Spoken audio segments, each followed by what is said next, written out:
How are you all doing? I hope आप लोग सब अच्छे से होंगे। मेरा नाम है अंकिता लाल और आप जानते हैं मैं आप लोगों को पढ़ा रही हूँ एनसीईआरटी बायोलॉजी। आज हम लोग क्लास 7 के चैप्टर 12 फॉरेस्ट आर लाइफलाइन को पढ़ने वाले हैं, ठीक है। क्योंकि ये टॉपिक फॉरेस्ट इकोलॉजी से रिलेटेड है तो मैं आपको लोगों को इकोलॉजिकल एस्पेक्ट्स भी इसके बताऊंगी और ये बहुत ही इंटरेस्टिंग चैप्टर होने वाला। आज तक जो हमने पढ़ा है वो सारे कहीं ना कहीं थोड़े थ्योरेटिकल एस्पेक्ट के थे, बट ये एक ऐसा चैप्टर जो हम पढ़ने वाले जो हम आसपास देखते तो हमें ना इसको इमेजिन करने में, विजुअलाइज करने में बहुत मज़ा आएगा। तो मैं भी एक्साइटेड हूँ, आप लोग भी एक्साइटेड होके पढ़ें। और आप लोग को ड्रिल पता ही है क्या करनी है। हम लोगों को कंसंट्रेशन रखना है, हम लोग को अच्छे से एनसीईआरटी की बुक खोल लेनी है ताकि हम देख सके क्या क्या कर रहे हैं और अपने नोट्स बनाने हैं। वैसे आज का चैप्टर स्टार्ट करने से पहले मैं आप लोगों से थोड़ा सा बात करना चाहती हूँ। पहली चीज़ तो ये कि मैं आप लोगों को एक चीज़ बताती हूँ कि मैंने यूपीएससी के 2 एग्ज़ाम्स, एक तो सीडीएस कंबाइंड डिफेंस सर्विसेज और दूसरी सीएपीएफ, ये दोनों क्लियर की है। और मैंने सीडीएस 2 बार क्लियर किया और सीएपीएफ 1 बार क्लियर किया है। ये मैं आप लोगों को इसलिए बता रही हूँ क्योंकि हर बार जितनी बार भी मैंने क्लियर किया है ना, एक सब्जेक्ट ने बहुत मेजर रोल प्ले किया है मेरे क्लियर करने में, और वो था साइंस। और साइंस में भी बायोलॉजी। मेरी इन दोनों एग्ज़ाम्स में कभी भी इसमें 100% एक्यूरेसी थी। आई मीन मैंने सारे सही किए थे। करंट अफेयर ने भी मेरी हेल्प की थी थोड़ी बहुत मार्क्स बढ़ाने में, लेकिन जो मेन एज था ना वो मुझे साइंस नहीं दिया। ये मैं आप लोगों को इसलिए बता रही हूँ क्योंकि अगर आप लोग ध्यान से एनसीईआरटी कर लो ना, साइंस कर लो, उसमें भी बायोलॉजी कर लो, तो आप देखोगे ना बड़े स्ट्रेट फॉरवर्ड से क्वेश्चन आते हैं। आई मीन ज़्यादा दिमाग ही नहीं लगाना। करंट अफेयर हो सकता है कि आपने कोई सोर्स छोड़ दिया हो तो दिक्कत हो, बट साइंस नहीं। इसमें हम समझ के भी कर रहे हैं और साथ ही साथ इतना स्ट्रेट फॉरवर्ड क्वेश्चन आएगा ना कि आप लोग देखोगे, आप लोग टिक मार दोगे। आई मीन अगर सारे सही कर लो, बस सोचो आप लोग को ये जो बूस्ट प्रोवाइड करेगा ना, कोई एग्जाम नहीं छूटेगा। ये तो चलो यूपीएससी कंडक्ट कराती है ये सारे एग्जाम्स। इनफैक्ट अब तो बीपीएससी भी यूपीएससी हो चुका है, आपने देखा ही था इस बार, बिल्कुल यूपीएससी का भाई मुझे तो लग रहा था ये पेपर। तो मुझे यही रियलाइज़ हुआ ना कि अगर साइंस की मास्टरी कर लो तो वो आपके नंबर हैं, मतलब वो कोई नहीं लेके जाने वाला है। ये मैंने आप लोगों को इसलिए बताया ताकि आप लोग ना और एंथुसियाज्म के साथ इसको पढ़ो, एकदम एक्साइटमेंट के साथ। मेरे को तो बहुत मज़ा आता है आप लोगों को पढ़ाने में। आप लोग भी ना उसी मज़े के साथ पढ़ो, एक एक चीज़ समझेंगे, अच्छे से जानेंगे। चलो मेरे को थोड़ी बात करनी थी बट ये थोड़ा लंबा हो गया, बट ये जस्ट आप लोगों को समझाने के लिए था कि कितना पावर होल्ड करता है ये एक सब्जेक्ट। सब सही करने के चांसेस है इसमें। तो इसके साथ अब हम ज़्यादा टाइम वेस्ट नहीं करते हैं, क्लास स्टार्ट करते हैं। तो चलो, हमारा जो चैप्टर है आज, फॉरेस्ट आर लाइफलाइन, ये बिल्कुल इमेजिन करने वाला चैप्टर है। उससे पहले मैं आप लोगों को एक चीज़ बताऊं, मेरे को अभी रिसेंटली बहुत अच्छी अपॉर्चुनिटी मिली वाल्मीकि टाइगर रिजर्व जाने की। वहाँ जो मैंने फॉरेस्ट देखा ना, मतलब मैं बता नहीं सकती, धरती पे स्वर्ग सच में हमारे जंगलों में ही है। अब तो बचे ही नहीं जंगल, इतना डिफॉरेस्टेशन हो गया जो इसके चैप्टर में हम पढ़ेंगे। मैं आप लोगों को 1-2 फोटोज़ भी दिखाना चाहती हूँ, जैसे कि ये फ़ोटो। ये जस्ट ये चैप्टर के स्टार्ट से पहले मैं आप लोग को इसलिए दिखाना चाहती हूँ ताकि आप दिमाग में इमेजिन कर लो। मैं सच बता रही हूँ, वो स्वर्ग है। जंगल एक स्वर्ग है। वहाँ की हवा में आपको फील होगा कि यही प्योर हवा की हमें ज़रूरत है। और ये जो क्लाइमेट चेंज है, इसका एक ही सोल्यूशन है, जंगल लगाना। हाँ ठीक है, बाकी चेंजेस भी हैं, but jungle, I mean plant लगाना ही एक रियल सोल्यूशन होगा मेरे हिसाब से। तो ये सच में धरती पे जो स्वर्ग वाली चीज़ है ना, ये हमारे जंगलों में ही है। तो इसके साथ अब हम स्टार्ट करते हैं हमारा चैप्टर। फॉरेस्ट की जब बात करो तो एनसीईआरटी में बोला गया है कि forest is what? Forest is green lungs and the water purifying system in nature. मैंने अभी कहा ना आप लोगों को, जो पोल्यूशन है कुछ फील नहीं होता जंगल में। आपको फील होती है कि आपकी लंग्स आपको थैंक यू बोल रही है, क्योंकि ये ग्रीन लंग्स है। जो हरियाली है ना, वो आपको प्योर ऑक्सीजन देता है। और हमने चैप्टर प्लांट्स वाले चैप्टर में देखा भी था कि किस तरह से फोटोसिंथेसिस के बाई प्रोडक्ट में हमें ऑक्सीजन मिलता है, और ये ऑक्सीजन बहुत प्योरीफायर होता है। तो हम ये याद रखेंगे, green lungs and water purifying system is forest. Okay, उसके बाद विजिट टू फॉरेस्ट की बात की गई है कि किस तरह से बूजो, जो कि कैरेक्टर है एनसीईआरटी का, वो अपने प्रोफेसर के साथ फॉरेस्ट जाता है और उसको रियलाइज होता है कि कितना पीसफुल और कूल वहाँ की ब्रीज है। ब्रीज यानी कि हवा, जो चलने वाली हवा होती है, उसके बारे में कितनी शांतिपूर्वक और कितनी ठंडी हवा है। और आप सच में जंगल जाओगे ना, आपको एक खुशी फील होगी। वो खुशी जो आज के हमारे इस डोपामिन और एंडोर्फिन रील वाली दुनिया में नहीं है, वो जंगलों में ही है। ठीक है, उसके बाद अब हम फॉरेस्ट स्टार्ट करने से पहले मैं आप लोगों को एक चीज़ बताऊं, दो चीज़ें आपके दिमाग में होनी चाहिए। एक होता है फ्लोरा, ठीक है, और दूसरा होता है फौना। जो एनिमल वाला कंपोनेंट है उसको हम लोग फौना बोलते हैं, और जो प्लांट वाला कंपोनेंट है उसको हम लोग फ्लोरा बोलते हैं। तो अगर मैं आपको फ्लोरा या फौना बोलूँ इस क्लास के बीच में, तो आप लोग समझेंगे फ्लोरा यानी कि प्लांट की बात कर रही है मैम, फौना यानी कि एनिमल की बात कर रही है। तो ये मैंने आप लोगों को बस बेसिक बता दिया। चलो हम लोग स्टार्ट करते हैं। फॉरेस्ट है क्या? Forest is a area of land dominated by trees, ठीक है, सिंपल सी बात है, नाम से ही पता चल रहा है, लैंड है जिसके ऊपर पेड़ पौधे हैं। फॉरेस्ट एक सिस्टम है, एक लौती चीज़ नहीं है। अगर ये हमारा लाइफ लाइन है, हमारी जीवनी है, तो एक सिस्टम होगा। इस सिस्टम में क्या होते हैं? प्लांट, एनिमल, माइक्रो ऑर्गेनिज्म, यानी कि फ्लोरा, फौना, और माइक्रो ऑर्गेनिज्म भी आप फौना में ही डाल सकते हैं, ठीक है। तो प्लांट, एनिमल और माइक्रो ऑर्गेनिज्म से मिलकर बनता है ये, ठीक है। यहाँ पे मैं चलो लिख भी देती हूँ, प्लांट के नीचे फ्लोरा और एनिमल के नीचे फौना, ओके।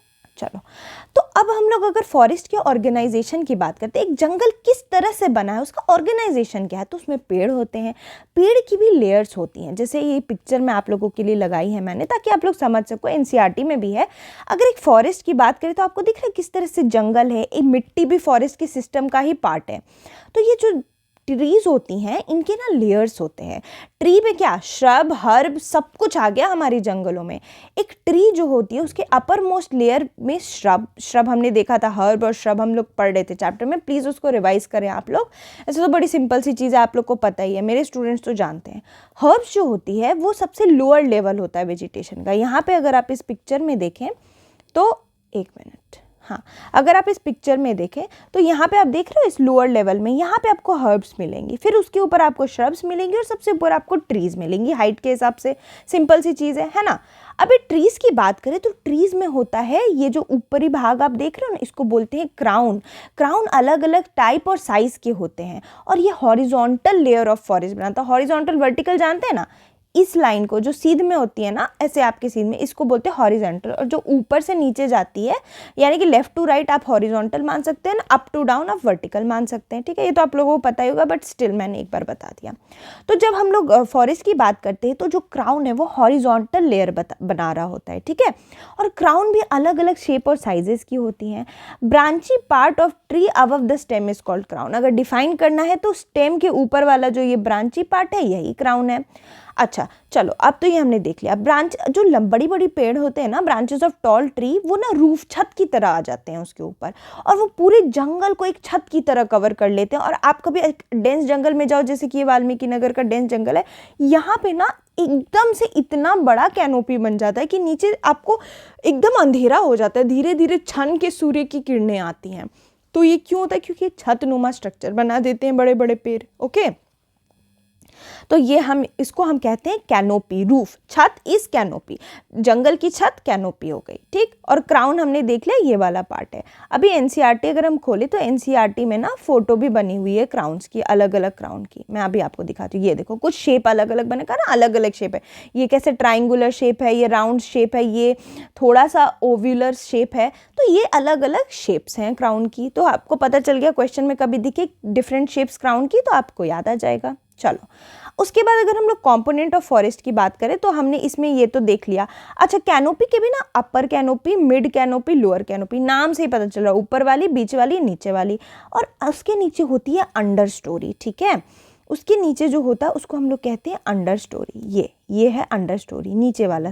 फिर उसके बाद सॉइल आ गया, डीप सॉइल आ गया, जियोलॉजिकल स्ट्रक्चर, न्यूट्रिएंट और वाटर तो होगा ही, वरना फॉरेस्ट कैसे होगा। अच्छा, फॉरेस्ट इकोसिस्टम की जब हम बात करते हैं ना, पूरा का पूरा इकोसिस्टम, तो उसमें दो चीज़ें होती हैं, forest as well as resources. जो जंगल है ना वो खुद में बहुत सारे रिसोर्सेज लेकर आता है, ओके। अगर हिंदी में हम कहें रिसोर्सेज यानी कि संसाधन, अपने साथ बहुत सारे संसाधन देता है। कितना काम का है ये आप सोच सकते हैं, संसाधन, ठीक है।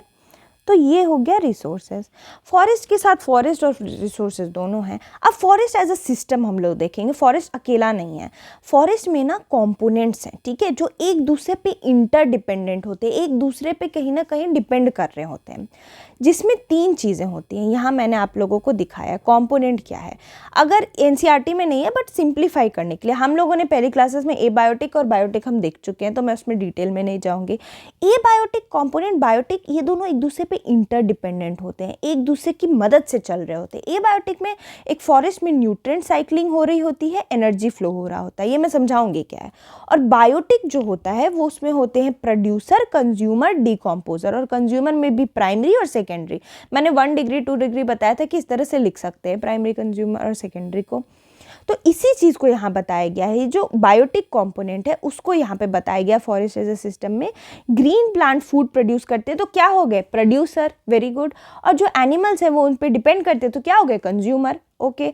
ऑर्गेनिज्म जो होते हैं, अक्सर क्या होता है, जो एक फॉरेस्ट इकोसिस्टम होता है उसमें ना ये जो एनर्जी फ्लो की हम बात करें, ये एनर्जी फ्लो क्या होता है, एक एनिमल दूसरे एनिमल को खा रहा होता है। तो जब एक एनिमल दूसरे एनिमल को खा रहा होता है तो क्या एक्सचेंज हो रहा होता है इस खाने के प्रोसेस में, एनर्जी एक्सचेंज हो रही होती है। यानी the process of eating and getting eaten, ये प्रोसेस में एनर्जी एक्सचेंज हो रही होती है। इसी को हम लोग कहते हैं फूड चेन। ग्रास को इंसेक्ट खाएगा, इंसेक्ट को फ्रॉग खाएगा, फ्रॉग को स्नेक, स्नेक को ईगल, ये पूरा एक फूड चेन है। और ये ऐसे बहुत सारे फूड चेन फॉरेस्ट में चल रहे होते हैं और ये सब लिंक्ड होते हैं एक दूसरे से। मान लो अगर ये फूड चेन डिस्टर्ब हो गया तो पूरा का पूरा ये, तभी आपने कभी सुना है ना, हम बोलते हैं मच्छर बहुत काट रहे हैं, कभी किसी को सुना है ये बोलते पूरे मच्छर वाइप आउट कर दूं, तो आपने सुना है कोई इकोलॉजिस्ट बोलता है अरे भाई सब कुछ नहीं वाइप आउट कर सकते, मतलब खत्म नहीं कर सकते सबको। एक चींटी, छोटी सी चींटी भी बहुत इंपॉर्टेंट है हमारे इकोसिस्टम के, यानी कि सब एक दूसरे के लिए इंपॉर्टेंट है। थोड़ा भी डिस्टर्ब हुआ पूरा फूड चेन डिस्टर्ब हो जाएगा और सब खत्म हो जाएगा, यानी कि हम किसी भी ऑर्गेनिज्म को खत्म नहीं कर सकते हैं, ठीक है।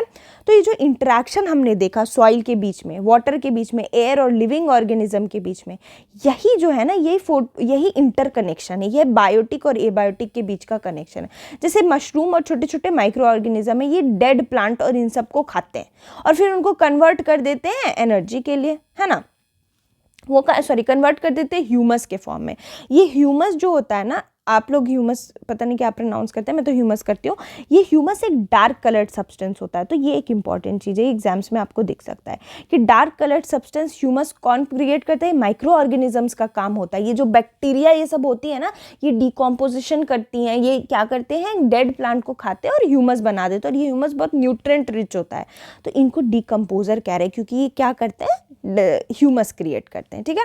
इसी ह्यूमस के वजह से न्यूट्रिएंट आ जाता है सॉइल के अंदर, और यही न्यूट्रिएंट जो है वो न्यूट्रिएंट फ्लो की हम बात कर रहे हैं।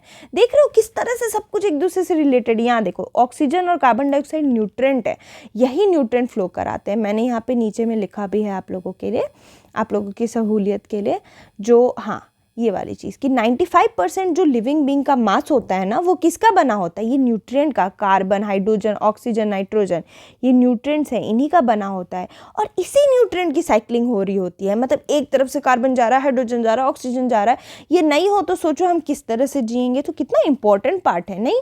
तो न्यूट्रिएंट साइक्लिंग भी हो रही होती है इकोसिस्टम में, ये बहुत अच्छी चीज़ हो गई। उसके बाद हमने फूड चेन देखना था, ये देखो यही था फूड चेन। देख रहे हो किस तरह से छोटे से छोटा ग्रास हॉपर भी इंपॉर्टेंट, ये खत्म हो गया तो ये किसको खाएगा, ये किसको खाएगा, सब खत्म हो जाएंगे, तो ये बहुत इंपॉर्टेंट है। फॉरेस्ट के बारे में अगर हम बात करें तो फॉरेस्ट एक डायनेमिक लिविंग एंटिटी है, यानी जिंदा ही है फॉरेस्ट, क्योंकि इसमें बहुत ज़रूरी है। डायनेमिक इसलिए, स्टैटिक नहीं है, रुका हुआ नहीं है, डायनेमिक है, चल रहा है, एक चीज़ हो रही है, दूसरी चीज़ हो रही है, न्यूट्रिएंट साइक्लिंग हो रहा है, ये हो रहा है, वो हो रहा है, यानी it is full of life and Vitality. ये मेरे को अब भी फील हुआ है, और मैं तो बोलूँगी कभी मौका मिले तो जंगल ज़रूर जाओ, आपको फील होगा ना लाइफ वहाँ है, हमारे रील की दुनिया में नहीं है। जो वेरियस कंपोनेंट होते हैं फॉरेस्ट के, अभी हमने देख ही लिया, ये सारे हेल्प करते हैं फॉरेस्ट को ग्रो करने में, इवन रीजनरेट करने में, ठीक है। एनिमल्स का काम होता है सीड प्रोड्यूस करना, और ये सीडलिंग बाद में ग्रो कर जाती है, तो आपको पता है लाइफ ऐसी ही चलती है। तो इस तरह से हमने फूड चेन देख लिया। एक और चीज़ होती है ना, वो होता है फूड वेब, ठीक है। ये अभी नहीं इसमें मेंशन्ड है क्योंकि ये जूनियर क्लास है, बट मैं आपको अभी बताती हूँ। ये होता है अ सिस्टम ऑफ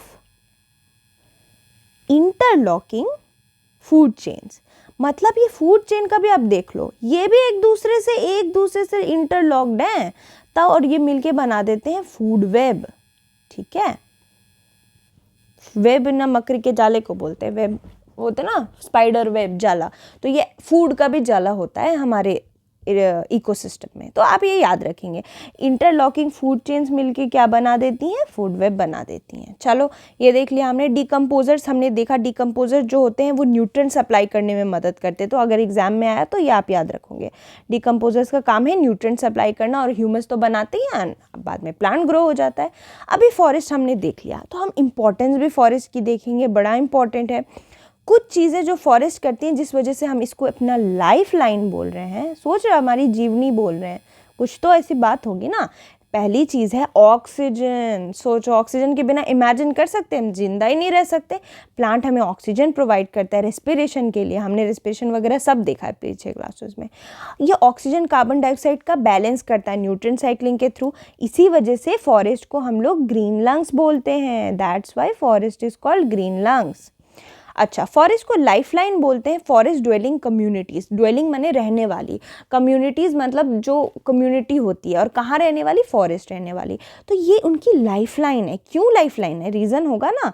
रीज़न ये रहा क्योंकि ये फॉरेस्ट में रहने वाली कम्युनिटीज़ जो कि फ्लोरा फौना सब हो सकती है, उनको खाना प्रोवाइड करता है, उनको शेल्टर छाया प्रोवाइड करता है, पानी, टिम्बर, लकड़ी, इवन मेडिसिन भी, बहुत सारी मेडिसिन प्रोवाइड करता है, ट्रेडिशनल नॉलेज देता है मेडिसिनल प्लांट का। इसी वजह से जो ट्राइब्स होती है ना फॉरेस्ट की, वो भी इक्वली इंपॉर्टेंट होती है।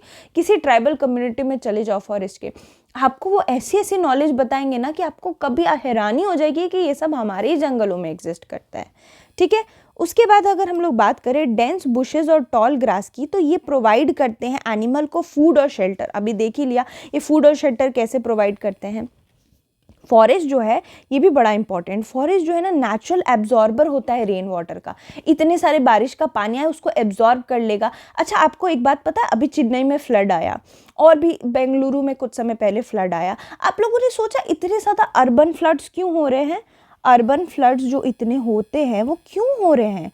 क्योंकि ये फॉरेस्ट की कमी हो गई है। क्योंकि फॉरेस्ट होता तो वो एब्जॉर्ब कर लेता ना रेन वाटर। अब क्या होता है, एक्सेस रेन वाटर जो है वो जमा हो जाता है शहरों में, और इतना अच्छा ड्रेनेज सिस्टम तो है नहीं, इतनी अच्छी तो हमारी वो है नहीं। आपको पता है ना, प्लांट सिटी तो है भी नहीं, सिवाय एक चंडीगढ़ को छोड़ दो तो प्लांट सिटी है भी नहीं। इस लेस प्लानिंग की वजह से, पुअर ड्रेनेज सिस्टम की वजह से सारा पानी जो है वो जमा हो जाता है, और यही अर्बन फ्लड आ जाती है। यही अगर जंगल होते तो हमें तो ज़रूरत ही नहीं थी ना, वो एब्जॉर्ब कर लेता रेन वाटर को। इसी वजह से जंगल इतने इंपॉर्टेंट है हमारे लिए। उसके अलावा जो वाटर टेबल है, हमें जो पानी मिल रहा है, जो पानी की किल्लत हो जाती है सौराष्ट्र जैसे जगहों में जहाँ पानी खरीदना पड़ रहा है, इसी वजह से। क्योंकि जो वाटर टेबल है, वाटर टेबल माने जो मिट्टी के नीचे पानी होता है उसका टेबल होता है, लेवल्स होती हैं, वो ना यही रेन वाटर नीचे जाता है और ये जो फॉरेस्ट है उसको सोख लेता है। ये जो क्रॉप और हम लोग ये उगाते हैं ना, ये फसलें जो उगाते हैं जंगल हटा के, ये कुछ नहीं करते। जैसे चावल वगैरह है ना, ये इतना पानी सोख लेती हैं कि वाटर टेबल तक पानी ही नहीं जाता, और इस वजह से इतनी ज़्यादा हम लोगों को पानी की कमी हो जाती है। तो इतना इंपॉर्टेंट है फॉरेस्ट। सोच रहे हो आप, फॉरेस्ट जो है वो फ्लड कंट्रोल करने में मदद करता है। मैंने अभी आप लोगों को पहले बता ही दिया कि फ्लड कंटेन में साथ ही साथ फ्लो ऑफ वाटर, जो नदियाँ हैं इतनी सारी, जैसे वाल्मीकि नगर में भी एक नदी गंडक बहती है, ठीक है, ये आप लोग के इन्फॉर्मेशन के लिए, गंडक बहती है, तो उसमें भी ना यहाँ से पानी जाता है। सोच रहे हो आप, नहीं होगा तो गंडक भी तो सूख जाएगी ना। साथ ही साथ ये प्रोटेक्ट करते हैं सॉइल को और हैबिटेट प्रोवाइड करते हैं। हैबिटेट यानी रहने का घर, हैबिटेट हमने देखा है प्रीवियस क्लासेस में, है ना। तो फॉरेस्ट जो है वो गुड रेनफॉल भी लेके आती है नेबरिंग एरिया में। यानी कि अगर ऑल इन ऑल देखें तो फॉरेस्ट किस किस चीज़ को इन्फ्लुएंस करी है? फॉरेस्ट इन्फ्लुएंस करी है climate, water cycle, air quality. तीन कितने इंपॉर्टेंट चीज़ को ये इन्फ्लुएंस कर रही है। अब बोलो आप, कितना इंपॉर्टेंट है ये, है ना। और उसको हम काट रहे हैं पेड़ों को इस तरह से जैसे कि भाई कुछ है ही नहीं पेड़। अब यहाँ पे हम लोग देखेंगे कि फॉरेस्ट किस तरह से सपोर्ट करते हैं। ये मैंने आप लोगों के लिए फोटो, पहले तो फॉरेस्ट में क्या क्या आता है, मैनग्रूव, स्क्रब, ओपन डेंस, बहुत तरह के फॉरेस्ट है। ओपन फॉरेस्ट जैसे वाल्मीकि नगर टाइगर रिजर्व की बात करें तो वो एक ओपन फॉरेस्ट है। 3 डिस्ट्रिक्ट्स में, 3 जगह में फैला हुआ है, यूपी में, बिहार में और नेपाल में, ठीक है। तो इंटरनेशनल बॉर्डर भी शेयर करता है, 3 है, ठीक है। यूपी का सोगी भरवा हो गया, हमारे बिहार में वाल्मीकि नगर हो गया, और नेपाल में चितवन हो गया। ये एक्स्ट्रा इन्फॉर्मेशन है, अभी क्योंकि मैं गई हूँ तो मैं चाहती हूँ कि आप लोगों को भी पता हो, बीपीएससी के स्टूडेंट्स हैं हम, कहीं ना कहीं काम आ ही जाएगा। तो ये ओपन फॉरेस्ट है, वो एक ओपन फॉरेस्ट है, 901 स्क्वायर किलोमीटर में फैला हुआ है। तो ओपन फॉरेस्ट हो गया, डेंस फॉरेस्ट हो गए, मैनग्रूव होता है, ठीक है, सुंदरबन जो है वहाँ पे मैनग्रूव्स हैं, स्क्रब है। तो ये सारे अलग अलग टाइप ऑफ फॉरेस्ट हैं जो इंडिया में पाए जाते हैं, ठीक है। और भी बहुत वर्ल्ड में तो और भी लेवल के पाए जाते हैं, टेम्परेट डेसिडुअस, टाइगा, तुंद्रा, बहुत तरह के हैं, ठीक है। टाइगा है, तुंद्रा है, ये टाइप्स है, इसको अभी हम लोग डिटेल में पढ़ेंगे आगे की क्लासेस में, ठीक है। ये टाइप्स ऑफ फॉरेस्ट है। बट अगर इंडिया की बात करें तो इंडिया में ट्रॉपिकल है, ठीक है, टेम्परेट है, डेसिडुअस है, ये सारे मिलते हैं। फॉरेस्ट की बात करें तो फॉरेस्ट में किस तरह के प्लांट होते हैं, herb, shrub, tree, climber, creeper, हमने क्लाइंबर क्रीपर देख ही लिया था। देख लो पिछले की क्लासेस का किस तरह से लिंक है और कितना एज इट इज़ है, और यही क्वेश्चन एग्जाम में दिख जाएगा, आप फटाफट टिक लगा दोगे।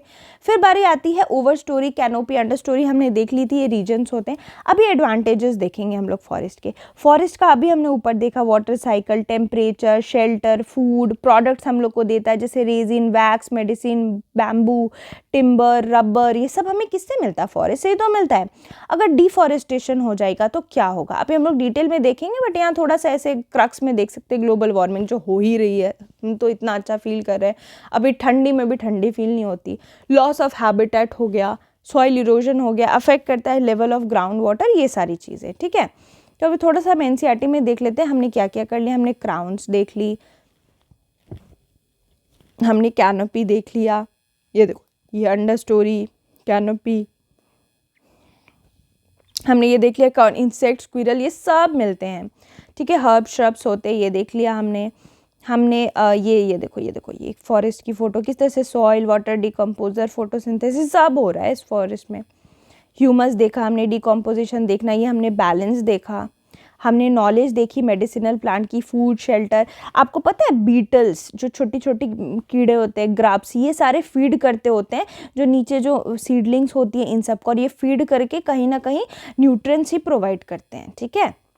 उसके बाद यहाँ पे हमने dynamic living entity, full of life and Vitality plant को देख लिया, ठीक है। हमने मेडिसिनल प्लांट, ये सारी चीज़ें देख ली।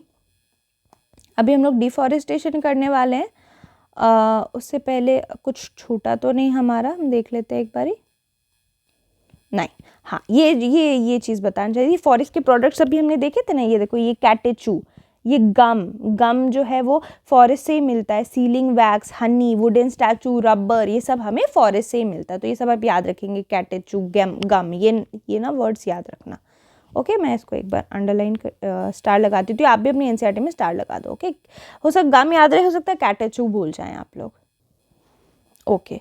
तो अब हम लोग पहुंच चुके हैं इस चैप्टर के डिफॉरेस्टेशन। अब डिफॉरेस्टेशन होता क्या है, जब हम लोग ना परमानेंटली, टेम्पररीली नहीं, परमानेंटली रिमूव कर दे ट्रीज़ को कुछ और बनाने के लिए, जैसे कि कहीं पे किसी को फसल उगानी है, किसी को फैक्ट्री लगानी है, तो उसको हम लोग डिफॉरेस्टेशन बोलते हैं। अभी क्या हो रहा है, फॉरेस्ट ना ऑलमोस्ट डिसअपियर होने लग गए, क्योंकि एनिमल्स भी इसमें रोल प्ले करते हैं, ओवर ग्रेजिंग कर लेते हैं, ज़्यादा चढ़ लेते हैं, इनडिस्क्रिमिनेट फेलिंग ऑफ ट्री, यानी कि बिना सोचे समझे पेड़ों को काट देना, ये कुछ हार्मफुल इम्पैक्ट भी, बहुत हार्मफुल है ये डिफॉरेस्टेशन। अभी क्या क्या हार्मफुल है हमने देखा, किस तरह से काम आता है, CO2 बढ़ जाएगा, ऑक्सीजन घटेगा तो CO2 बढ़ेगा ही ना, और वो तो हमें दिख ही रहा है किस तरह से वार्मिंग हो गई है ग्लोबल। एनिमल्स को खाना नहीं मिलेगा, शेल्टर नहीं मिलेगा। अब क्योंकि सॉइल साथ में रह ही नहीं पाएंगे, फॉरेस्ट जो है ना वो सॉइल को बाइंड करके रखता है, मिट्टी को बांध के रखता है, तो अगर फॉरेस्ट खत्म हो जाएगा तो मिट्टी खत्म हो जाएगी, और जिस तरह से सॉइल वॉश हो जाएगा, इरोड हो जाएगा, तो साथ ही साथ जो है वो पूरी की पूरी पेड़ गिर जाएगी। एब्सेंस ऑफ ट्री में क्या होगा, सॉइल जो है होल्ड नहीं कर पाएगा वाटर को, और इस वजह से फ्लड आएगा, ये तो मैंने आपको समझाया ही था। डिफॉरेस्टेशन बेसिकली हमारी लाइफ को और इन्वायरमेंट को पूरी तरह से इंडेंजर कर देगा। कर क्या देगा, इसने कर ही दिया है।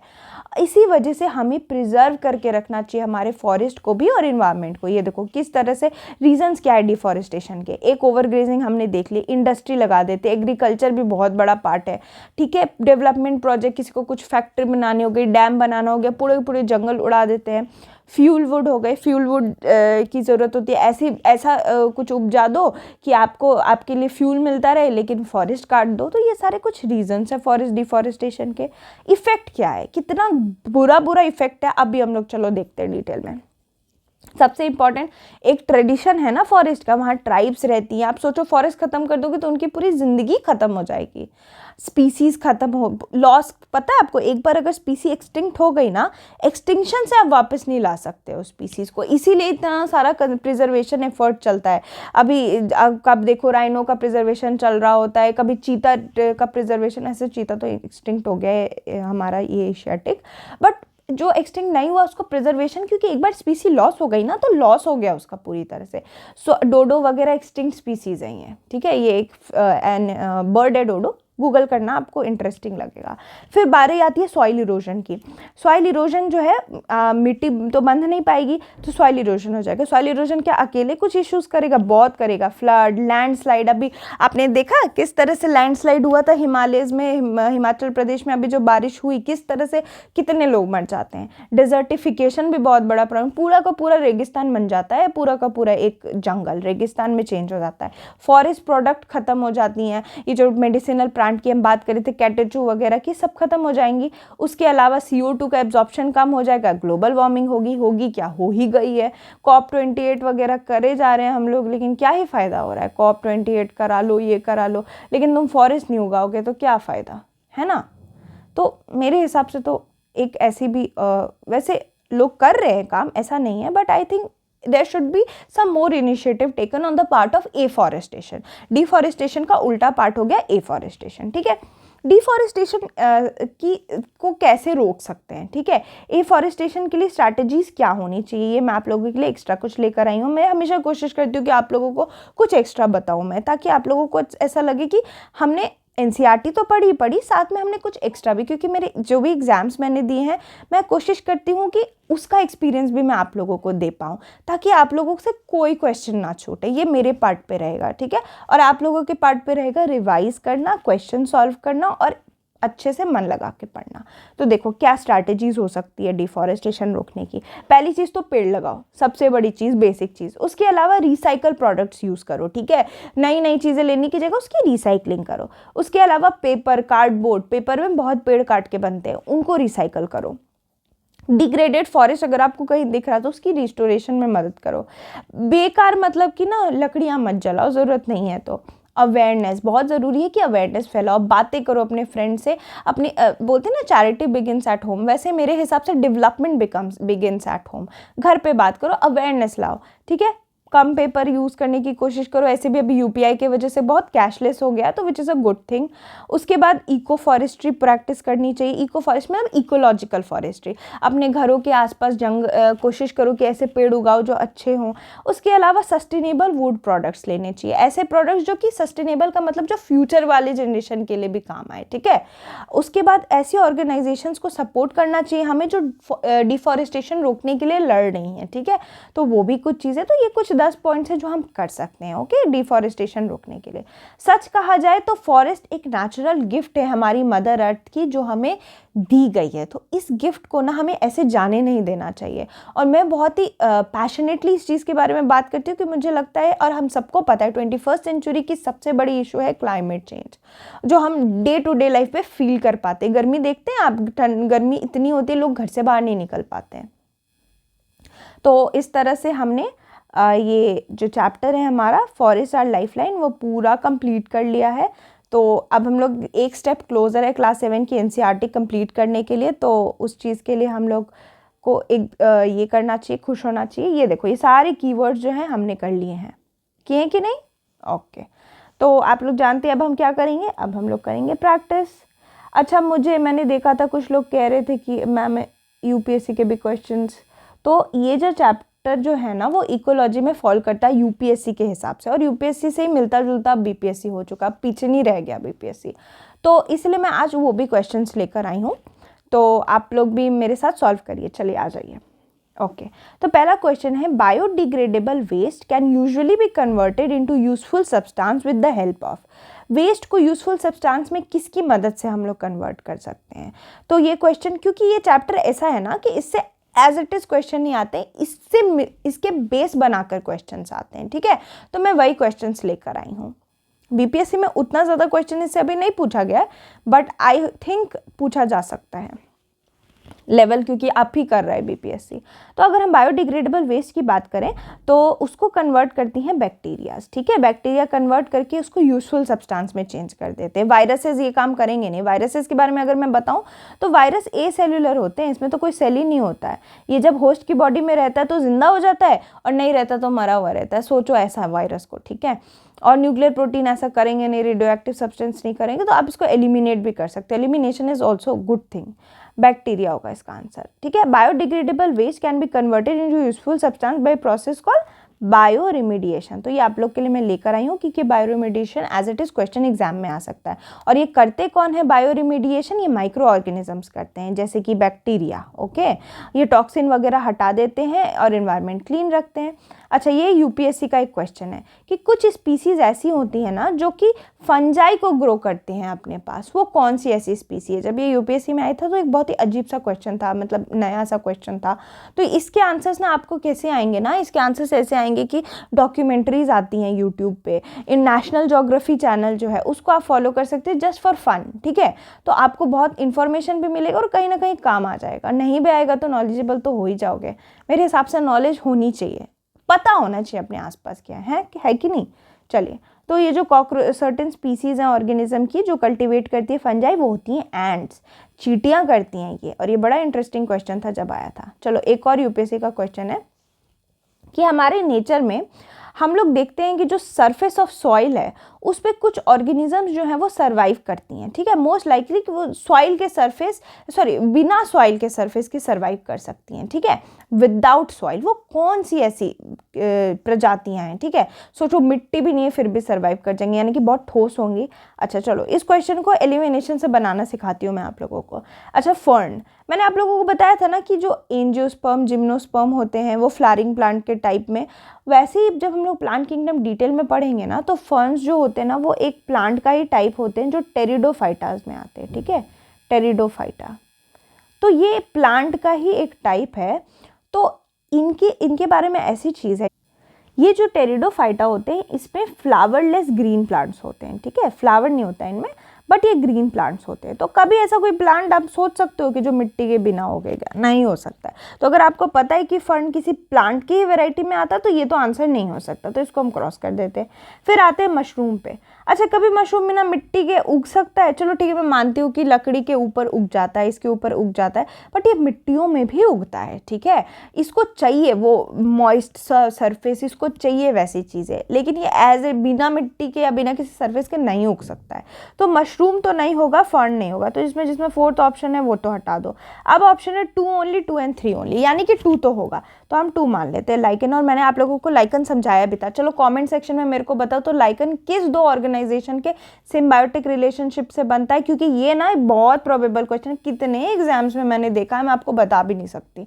तो आप लोग मेरे को बताओगे लाइकन, क्वेश्चन है ये आपका, ये क्वेश्चन ऑफ द डे मान लो। चलो, क्वेश्चन ऑफ द डे बताओगे कि लाइकन जो है वो किसके सिम्बायोटिक एसोसिएशन से बनता है, ठीक है। कमेंट सेक्शन में मुझे बताना, मुझे भी पता चलेगा आप लोग कितना पढ़ रहे हो। एंड इंटरैक्टिव रखना, अच्छा लगता है। एंड प्लीज़ आप लोग लाइक करते रहना, इससे क्या होता है हमें बस थोड़ी सी खुशी मिलती है कि हम जो मेहनत कर रहे हैं वो आप लोगों को पसंद आ रहा है। बाकी आप लोगों का काम है मेन पढ़ना, ठीक है। और कमेंट कर देना ताकि मैं भी देखूं, अगर कमेंट तो मुझे पता चले बच्चे पढ़ रहे हैं। चलो, लाइकन देख लिया हमने, ये तो होगा ही होगा। अब रही बात मॉस की, तो मैं आपको मॉस के बारे में बता दूं। मॉसेस जो होती हैं ये होते हैं नॉन वैस्कुलर प्लांट, ठीक है। नॉन वैस्कुलर, सॉरी वैस्कुलर क्यों लिख रही हूँ मैं, नॉन वैस्कुलर प्लांट्स होते हैं ये, ठीक है। ये ब्रायोफाइटा में आते हैं, जो किंगडम है, जो हम लोग पढ़ेंगे बाद में। ब्रायोफाइटा को किंगडम नहीं है, सॉरी, बायोफाइटा के अंदर आते हैं। ये टेक्सोनॉमिकल डिवीजन है ब्रायोफाइटा, इसके अंदर आते हैं। नॉन वैस्कुलर है, तो मतलब वैस्कुलर मैंने आप लोगों को बताया था, वैस्कुलर टिश्यू जो कि वाटर ले जाने में टिश्यूज होती हैं, जाइलम फ्लोएम में वैस्कुलर है। ये नॉन वैस्कुलर है, तो इनको उसकी नीड नहीं है, इसी वजह से ये बहुत ही स्ट्रॉन्ग होते हैं और ये बिना मिट्टी के भी उग सकते हैं। तो इसका आंसर होगा हमारा 2 and 3। तो ये हमने देख लिया, ठीक है। चलो, उसके बाद क्वेश्चन है कि vulture which is use to be very common in Indian countryside some years ago are rarely seen nowadays. यानी वल्चर जो है कुछ समय पहले बहुत ऐसे दिखे जाते थे बट अब दिखते ही नहीं है। क्या रीज़न हो सकता है इसका? तो पहले मैं आप लोगों को ये बता दूं कि वल्चर्स जो है वो बहुत इंपॉर्टेंट पार्ट प्ले करते हैं एज अ स्केवेंजर्स। ठीक है, ये स्केवेंजर्स होते थे। स्केवेंजर्स ये टर्म आप लोग याद रखेंगे। ठीक है, ये जो है वो उनको बोलते हैं स्केवेंजर्स, जो कि डेड और डिकेइंग एनिमल को खाते हैं। ठीक है, उस पर फीड करते हैं। तो क्या ये हेल्प कर रहे हैं? अगर ये डेड और डिकेइंग एनिमल्स को खा रहे हैं, ये उसको क्लीन करने में मदद करते हैं। इस वजह से इन्वायरमेंट क्लीन रहती है कि नहीं? चलो, तो ये हमने वल्चर्स का देख लिया। ठीक है, ये इंडियन कंट्री साइड में कुछ साल पहले देखे जाते थे बट अब नहीं दिखते। ऐसा क्यों है? इसका रीज़न है ये, इसे मैं आप लोगों को इसलिए लेकर आई, तो यूपीएससी में आया और दूसरी चीज़ की काम का है। एक ड्रग यूज़ करते थे जिसका नाम था डाइक्लोफिनेक। ठीक है, ये यूज़ किया जाता था कैटल्स को देने में। ये एक एंटी इन्फ्लामेटरी ड्रग था। ठीक है, पेन किलर था बेसिकली। अगर एंटी इन्फ्लामेटरी नहीं सोचना है तो मैं सिंपल कर देती हूँ, ये पेन किलर था।